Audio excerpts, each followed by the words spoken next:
हजरात, अभी अब्दुल्ला साहब की जो तकरीर आपने सुनी, यकीन जानिए कि एक डेढ़ दो घंटे जो भी बोले, तमाम खुलासा निचोड़ सिर्फ ये है कि एजुकेशन, तालीम, बगैर तालीम के इस दुनिया में आप तरक्की नहीं कर सकते हैं। तरक्की चाहते हो तो पढ़ाओ अपने बच्चों को। पढ़ा लिखा गरीब अच्छा है, दौलतमंद जाहिल। ये याद रहे कि तरक्की आप चाहते हैं तो आपको अपने बच्चों को पढ़ाना होगा। बगैर तालीम और एजुकेशन के कोई कौम आगे नहीं बढ़ी है।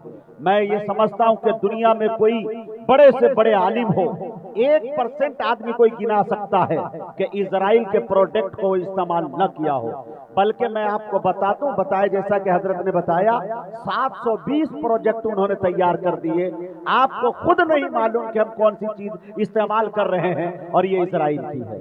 ये उसकी सबसे बड़ी पकड़ जो थी वो तालीम, एजुकेशन, पढ़ाया हर मैदान में, हर फील्ड में अपने लोगों को उतार दिया। मुट्ठी भर सिर्फ ये यहूदी और पूरी दुनिया पे काबिज है मेरे दोस्तों, नाक में दम करके रख दिया।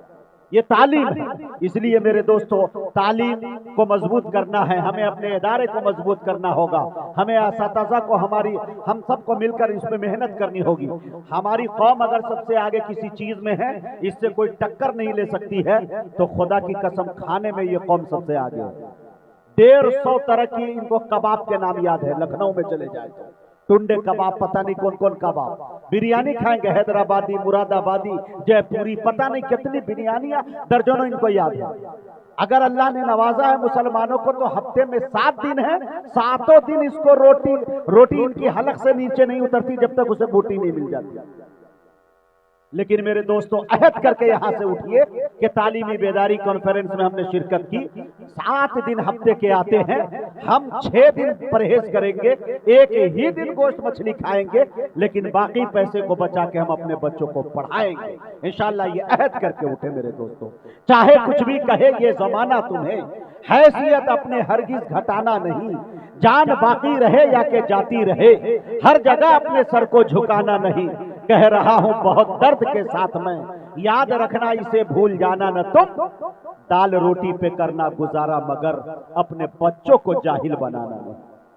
आज हमारे घर के अंदर जो ये मोबाइल है, यकीन जानिए हमारे बच्चे भीम देखते हैं, मोटू पतलू देखते हैं। जहां देखिए 3, 4 साल, 5 साल की बच्चियां, खुदा की कसम उनके हाथ में मोबाइल न थमा दिया जाए, वो बच्ची दूध नहीं पीती है, खाना नहीं खाती। मैं यकीन जानिए, अब्दुल्ला सालिम साहब चतुर्वेदी मेरे गरीब खाने पे गए हैं। मेरा 7 से 8 साल का बेटा है, 5 साल की मेरी बेटी है। खुदा की कसम ये कमाल मेरा नहीं, मैं तो सफर में रहता हूँ। इसमें सबसे ज्यादा, मर्दों से ज्यादा खवातीन को मजबूत बनना पड़ेगा। मेरे दोनों बच्चे मोबाइल किस भला का नाम है अल्हम्दुलिल्लाह नहीं जानते, और ये कमाल मेरा नहीं, उनकी वालदा का है। मुझको खुद, मैं यहाँ निजामत फर्राटेदार बोल रहा हूँ सबके दरमियान, लेकिन मुझसे एक मरतबा मेरी अहलिया ने कहने लगी कि हबीबी साहब, आपकी इज्जत, आपकी तमाम हुक्म हमारे सर आंखों पे, लेकिन याद रखिए जब आप घर पे होंगे तो 10 बजे के बाद आपको फोन उठाने की इजाजत नहीं होगी। बच्चों के सामने मोबाइल नहीं चलाने होंगे। बच्चे जब हमारे सो जाते हैं तब हमारी अहलिया मोबाइल चलाती है। ये खुद आज हम मोबाइल चला रहे होते हैं, हमारे पुष्ट पे हमारा बेटा, पोता, नाती, नतनी सब सवार रहता है, हम सिखा रहे होते हैं। लिहाजा आपको इसकी परहेज करनी होगी, तब जाके आपके बच्चों के अंदर ज़हन और क़ुव्वत हाफ़िज़ा आपके बच्चे का मजबूत होता हुआ नजर आएगा।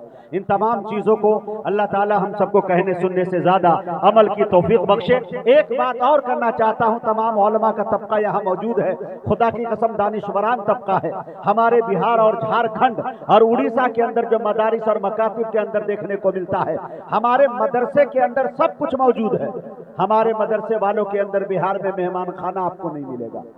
मदरसे के अंदर गंदगियां इतनी देखने को मिलेगी कि आप चले जाए तो अपने बच्चे को दाखिला करवाना आप गवारा नहीं करेंगे।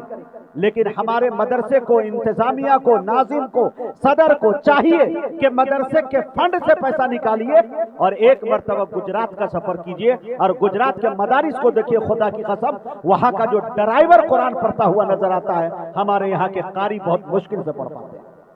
अब अंदाजा लगाइए, मैंने गुजरात के दर्जनों मदारिस के अंदर जाके मैंने निजामत की है। खुदा की कसम, गुजरातियों ने कुरान करीम को दांतों से पकड़ लिया। दुनिया उनके जूतों तले, उनके कदमों तले है। हर घर में 4-5 बिजनेसमैन आपको मिल जाएंगे। दुनिया ने नक्शे से मिटाना चाहा, सियासत ने मिटाना चाहा। कयामत सबसे बड़ी अगर हुए जमीन पे कहीं आई तो मेरे दोस्तों वो गुजरात में आई। 2002 गोधरा का कांड देख लीजिए, लेकिन फिर भी वहां के मुसलमान सरबलंदी और सुरखुरु के साथ जी रहे हैं। ये निस्बत किसी चीज की है तो मेरे दोस्तों ये कुरान की है। मैंने देखा गुजरातियों को, वो दुकान में बैठे रहते, मोबाइल देखते रहते, करीब जाकर देखा तो पता चला वो कुरान की तिलावत कर रहे होते।